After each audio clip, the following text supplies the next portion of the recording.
Hey, it's Ray with Sober Without God, and I want to talk to you today about alcohol use disorder, what we used to call alcoholism, but we've reclassified it as alcohol use disorder. And I want to talk to you today about the quiz that people take to find out whether they have a drinking problem or not. I remember the first time I ever saw this quiz, I was to go in to see my therapist. This was a decade ago, and she had some of these in a stack laying out on a table. And I was drinking pretty heavily then.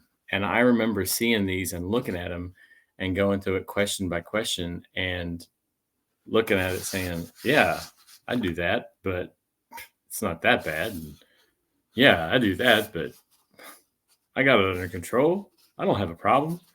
And then just dismissing the whole thing. But one of the ways that we find out or discover that we have a problem is by using objective tools that people have. This one's from the World Health Organization. There's also one that the CDC has that you see a link for now. And they're on the internet. Make sure you use one that's scientifically based, that gives you a good idea about where people have been and that are trusted tools. Also, make sure you know what a drink size is. So, being scientifically based as I am, I have brought a bottle of mango habanero sauce from Buffalo Wild Wings. I am not advertising Buffalo Wild Wings, but this is a 12-ounce bottle of mango habanero sauce. So, if you know how big these are, this is what I'm going by today. So, drink sizes matter. And so, if you're talking about a bottle of beer, if they say you're having one bottle of beer, that is a 12-ounce bottle. That is as big as this mango habanero sauce bottle. That is 12 ounces. One malt liquor would be 8 to 9 ounces, which would be about to right here. So one glass of wine would be 5 ounces. So if this is 12 ounces, it would be less than half. So that would be about 5 ounces, would be about right here. One hard liquor drink or 180 proof spirit drink would be 1.5 ounces. So it's what the bartender usually pours you and what they charge you for. So when you ask for a double, that's 3 ounces. So 1.5 ounces is right about here of hard liquor. So on these tests, when they ask you how many drinks you had, make sure you're measuring correctly, because when you pour, you're going to pour different than what someone else would pour for you, what a bartender would pour for you. Now, this test that I have from the World Health Organization is 10 questions long, and it says if you have a score of 8 or more, it is considered to indicate hazardous or harmful alcohol abuse. Now, I want to remind you that I am not a healthcare trained professional in alcohol use disorder or religious trauma. If you need help, please seek out the care of a medical professional. You're either your primary healthcare physician or a licensed alcohol abuse professional. Go to Reframe app, go to a meeting, go see someone who is trained in these things. I am just here to give you information. So I'm going to go through the list and I'm going to answer these questions just as if I was drinking right now. I'm going to answer it as if I was still drinking back when I was drinking really heavily, especially during COVID. So the first question, and hopefully you'll be honest and answer these questions along with me. The first question is, how often do you have a drink containing alcohol?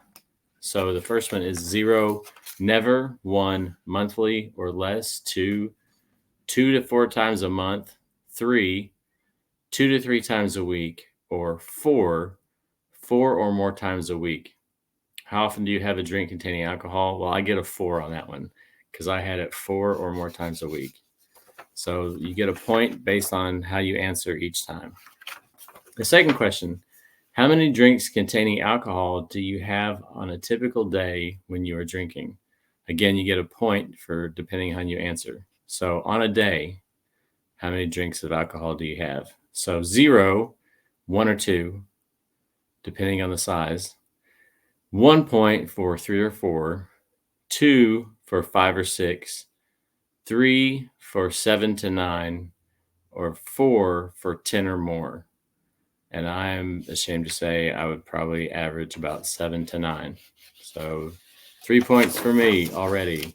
I am almost to the dangerous alcohol drinking level when I was drinking. How often do you have 6 or more drinks on one occasion? 0 for never, 1 for less than monthly, 2 for monthly, 3 for weekly, or 4 for daily or almost daily. That was me. Daily or almost daily.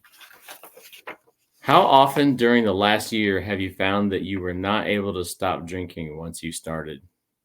0 for never, 1 for less than monthly, 2 for monthly, 3 for weekly, daily or almost daily gets a 4. I would have gotten a 4. How often during the last year have you failed to do what was normally expected of you because of drinking?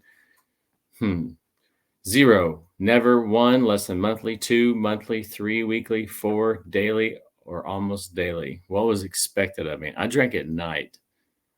So I would say weekly, probably, because not a whole lot was expected of me at night. I would drink right before I went to bed. So I know the intention of the question.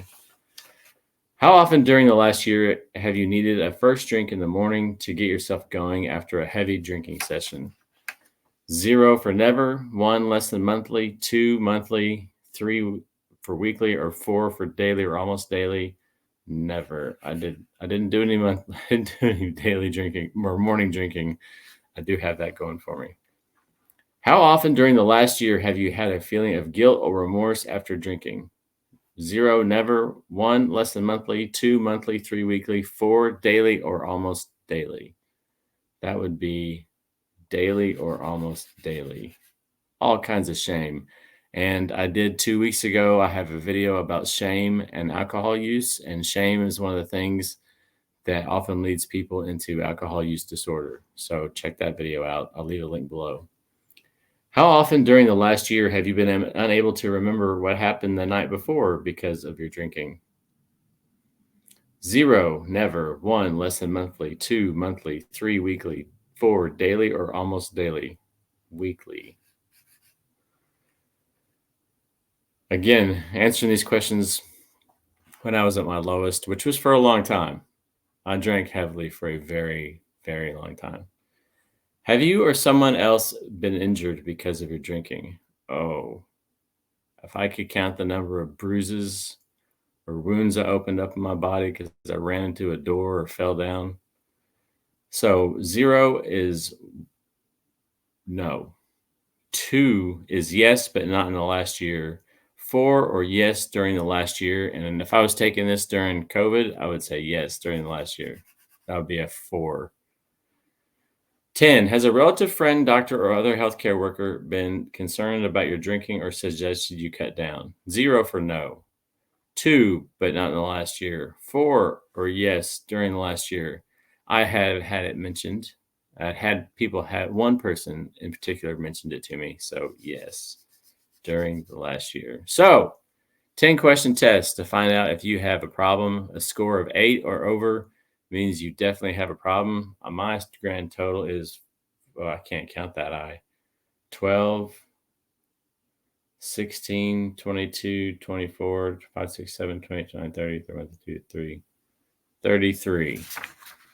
So if I had actually stopped to take that test and really had some self-awareness of it, to look over it, I would have said, oh, maybe I have a problem. But that's really the issue, isn't it? Stopping to maybe think and realize that, hey, maybe I have a problem. But really the next step is to look at a test like this and say, not only do I have a problem, but maybe I need some help with that problem. And that's even more difficult to do. And that might be where you are right now, especially if you've gone through COVID and you haven't been able to stop drinking, or if you're at a point in your life where you've drank for years and you've white knuckled it and tried to stop, and then you find yourself right back into that cycle again. It's hard. It's extremely, extremely difficult. And I want you to know there is help available. I use the Reframe app. There's other apps out there. There's other sober communities out there, but I want to encourage you and let you know that you're not alone and you can break free of it. It does take work, it does take time, but people are out there willing to help you do this. And it can be overcome. And once you get past the first few days, gradually and over time, it does get a little bit easier. And I'll tell you, I don't miss feeling like crap when I woke up in the morning. I don't miss not remembering what I did that night. I don't miss the feelings of anxiety and dread when I woke up. I don't miss being hung over for hours the next day. I don't miss the way I acted toward my family. I don't miss just the boiled up anger and rage that I had inside me. I don't miss any of those things. What I did find was I became a more peaceful and content person, and I found out the person I really was. And there were a whole lot of things I had to go through once I came in contact with myself because I buried all these feelings down inside and I was drinking over those feelings. But once I got into contact with the real authentic me, it was worth it. And you can do it too. And I just want to take time to encourage you today. Once again, here's the link on the screen for one of the tests you can take online. And I'll leave a link below for a couple others and a few places you can get help. And I encourage you to do that. And good luck to you and reach out if you need help. And I hope you have a good rest of your day.